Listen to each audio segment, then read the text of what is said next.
Have you ever heard of camels that are worth more than a Ferrari? What about a Muslim society where men are not considered homosexuals, even if they have sex with other men? What about a culture where religious rituals include obligatory sacrifices? Today, Bello Mundo takes you to Oman. And just a warning, get ready to explore stories that will challenge everything you know about the Muslim faith. Number 1.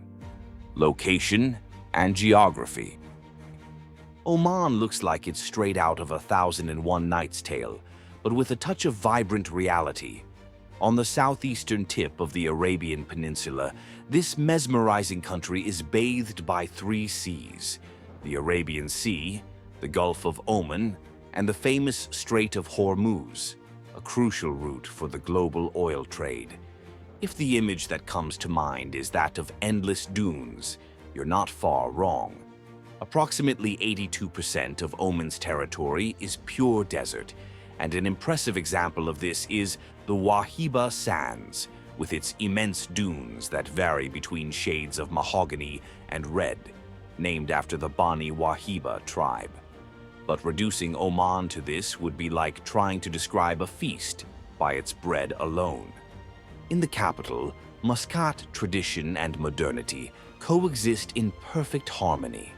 Between white buildings, ancient forts, and the Al-Alam Palace, the city is a postcard contrast to modern avenues and vibrant markets. Muscat is a plunge into culture, with streets that preserve centuries of history.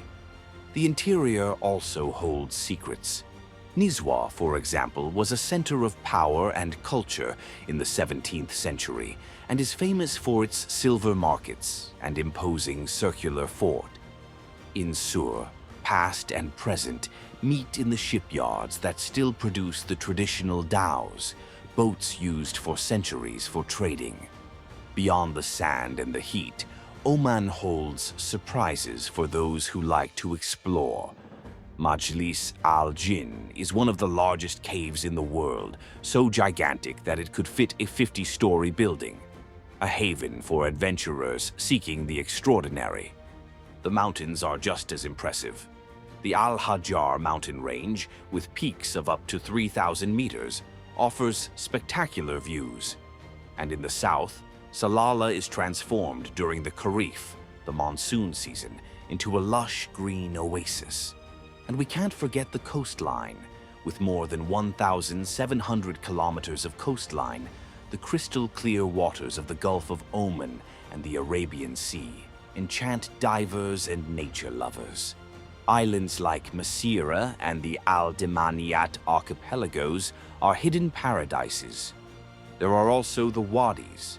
These valleys are like secrets revealed with the arrival of the rains, turning into canyons and natural pools. Wadi Shab, in particular, is an Omani gem, with trails leading to caves and waterfalls, creating a breathtaking oasis. You see, Oman is pure diversity. Number 2. History. With borders that touch Saudi Arabia, the United Arab Emirates, and Yemen, this country's location has made it an essential link between East and West over the centuries. Since ancient times, the region was inhabited by Arab tribes and flourished as a bustling commercial center, where merchants brought and exchanged treasures from India, Africa, and beyond.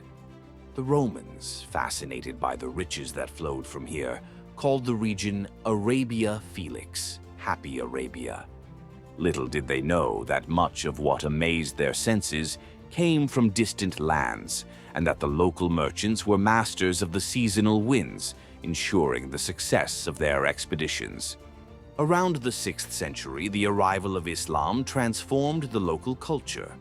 Unlike many places, the new faith was adopted without major conflicts, and to this day, most follow the Ibadite tradition, a strand marked by moderation and authenticity. Of course, history hasn't always been peaceful. Persians, Ottomans, and Portuguese have passed through, with the latter taking Muscat in the 16th century and turning it into an important base on the Indian Ocean. After more than a century, the locals managed to expel the Portuguese, demonstrating a resilience that still characterizes the people.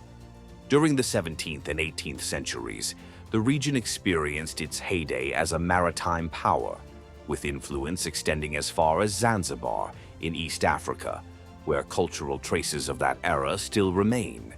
With the passage of time, power began to decline, but a remarkable renaissance came in 1970. Under the leadership of Sultan Qaboos bin Said, there was a push for modernization and the development of infrastructure, health and education, without abandoning the traditions that form the essence of this place to this day. Number 3. Incense route, largest producer. Surely you've heard of the Silk Road, right? But did you know that there was also a so-called incense route? Well, Oman plays a leading role in this ancient route, being one of the largest producers of incense in the world, with a reputation for offering the purest and most valuable. Since ancient times, this aromatic resin, extracted from the sap of a special tree, has been valued, whether for religious rituals, medicinal purposes, or to create perfumes.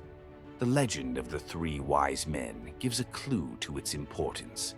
Among the gifts brought to baby Jesus was frankincense. In the Far East, it is still used today in rituals to worship deities. In Ayurvedic medicine, frankincense is still an essential ingredient, and its use in perfumery is also on the rise. The importance of this resin for Oman is such that, in 22,000, the Dhofar region, known as the Land of Incense and with Salalah as its capital, was inscribed as a UNESCO World Heritage Site. If you travel to this magical country in spring, you can't miss a visit to the Land of Frankincense, where you can see how this fragrant resin is collected, still in an artisanal way. Number 4. Land of historical and legendary figures. The Queen of Sheba, mentioned in both the Old Testament and the Quran as Bilqis, has an interesting local version. It is said that she was a pagan who worshipped the sun until King Solomon, known for his great wisdom, sent her a letter inviting her to convert to monotheism. When the queen visited the king, she brought him valuable gifts, gold, jewels, and the famous Dhofar incense.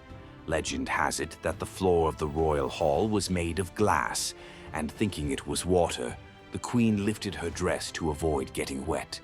Seeing her legs, Solomon fell in love, and from this union, Melnik was born, who would have founded a dynasty of Ethiopian kings. The sailor Sinbad, famous for his adventures in 1001 Nights, a collection of Middle Eastern folk tales full of fantasy and romance, may have his roots in Oman. The cities of Sohar and Sur, with a long maritime tradition, are vying to be the birthplace of the legendary adventurer. These historic ports have been crucial to navigation and trade in the region for centuries. In the south, in Salalah, pilgrims visit what they believe to be Job's tomb, known as the ultimate symbol of patience and faith. In biblical tradition, Job was a righteous man who faced great suffering as a test of his faith, including the loss of his possessions, health, and family. His story is told in the Book of Job, in the Old Testament, and also appears in the Quran. Even in the face of adversity, Job remained faithful and was rewarded with double blessings at the end of his journey. Number 5. The Alage, Irrigation system. Continuing our journey through this land full of mysteries, we come to the Alage, Oman's ingenious irrigation system. You might be thinking, irrigation? Since when is that worth mentioning in a curiosity video? But believe me, Omans are special and worth a mention. To begin with, 5 of these systems are on the UNESCO World Heritage List, representing around 3,000 Alage still in use across the country. Although the origins of this system may date back to the year 500 after Christ, archaeological evidence indicates that similar irrigation systems already existed in the arid region of Oman around 2,500 before Christ. Aflage is the plural of falaj, which in classical Arabic means to divide into parts. This concept of equitable sharing of resources is the essence of the system, ensuring that water, such a scarce resource, is used sustainably. Using the force of gravity, water is channeled from underground sources or springs to villages and plantations, often covering long distances. Curiously, decisions were even guided by astronomical observations. To protect this precious source of life, watchtowers were erected. Now, do you understand why you're on the list? But do you think that's it? Of course not. Number 6. Traditions and culture. Here we come to the part that really brings the spirit of Oman to life. Traditions and local culture. Here, the Omanis celebrate their roots with a unique mix of festivities, rituals, and customs that reflect the soul of the people. 2 celebrations are the most eagerly awaited in the calendar: Eid al-Fitr and Eid al-Adha. On Eid al-Fitr, which marks the end of Ramadan, the whole country lights up with prayers, donations, and, of course, family feasts. It's a time of great unity and joy, with abundant tables and reunions. Eid al-Adha is known as the Festival of Sacrifice and recalls the famous sacrifice of Abraham. On this day, it is traditional to sacrifice a sheep or goat and divide the meat between the family and the community, with a portion going to the needy. It's a ritual of faith and generosity, where charity takes center stage. And you can't talk about tradition without mentioning weddings. Here, Omani weddings are energetic events that can last for days. Every detail is a party. There are traditional dances, lively music, and typical dishes in celebrations that bring the whole community together. It's a real explosion of colors, flavors, and joy. Number 7. Hyena and Camel skewers. And since we've entered the world of flavors, let's talk about Oman's gastronomy. If there's one dish that symbolizes hospitality and celebrations here, it's shua. But be prepared, because this delicacy is not made in a hurry. The meat, usually lamb or goat, is marinated in a secret mixture of spices, then wrapped in banana leaves and slow-cooked in an underground oven for up to 2 days. The result is meat so tender that it falls apart at the touch. It's practically a must-try culinary experience. To sweeten life, we have the iconic mamul. These buttery cookies filled with ground dates and spices, such as cinnamon and nutmeg, are molded into decorative shapes and served on special occasions. From religious festivals to important visits, they steal the show. You can taste it, can't you? But if you thought the cuisine was all about dates and spices, you're sorely mistaken. Some Omanis are in the habit of eating hyena meat, something that may surprise or even frighten visitors. Camel skewers, on the other hand, are more common and much appreciated. The meat is marinated in a mixture of spices and grilled until juicy. It may sound exotic, but for the Omanis, it's just another way of honoring their traditions. Number 8. Clothing. Still on the subject of traditions, Omani clothing is a chapter in itself, and of course, could not be left out of this list. Women dress in a way that honors tradition and also reflects the cultural diversity of the country's different regions. The most common garment is the sirwal, a loose trouser worn under a long dress, the thobe, or the abaya. The abaya, usually black, is a long tunic that covers the body and is combined with the hijab, a scarf that covers the hair, or, in some regions, with the niqab, which covers the face, leaving only the eyes visible. Men wear the dishdasha, a long, usually white tunic, which is accompanied by the kuma, an embroidered hat, or the musar turban. But the real symbol of men's clothing is the khanjar. For those who don't know, the khanjar is Oman's traditional dagger, a true national icon. Curved into a J shape, its blade can be made of gold, silver, copper, or brass, depending on the craft and the occasion. Silver and gold daggers, for example, are generally reserved for royalty. The dagger is much more than just an accessory. The khanjar is the national emblem and occupies a special place on the country's flag on the top left-hand side. It can be found on official documents, government buildings, hospitals, schools, universities, and even on the cars of royalty, the police, and the army. And it doesn't stop there. The khanjar also appears on Omani rial notes and coins, and even perfume bottles. Number 9. Most expensive perfume in the world. And while we're on the subject of daggers and perfume, get ready for another curiosity. Oman is home to one of the most expensive and exclusive perfumes in the world, Alage. Created in the 80s by members of the Omani royal family at the request of Sultan Qaboos himself, the brand came about to preserve the local tradition of making perfumes and also as a unique and valuable gift for global leaders visiting the country. The royalty wanted something that was a true masterpiece, reflecting the essence of Oman.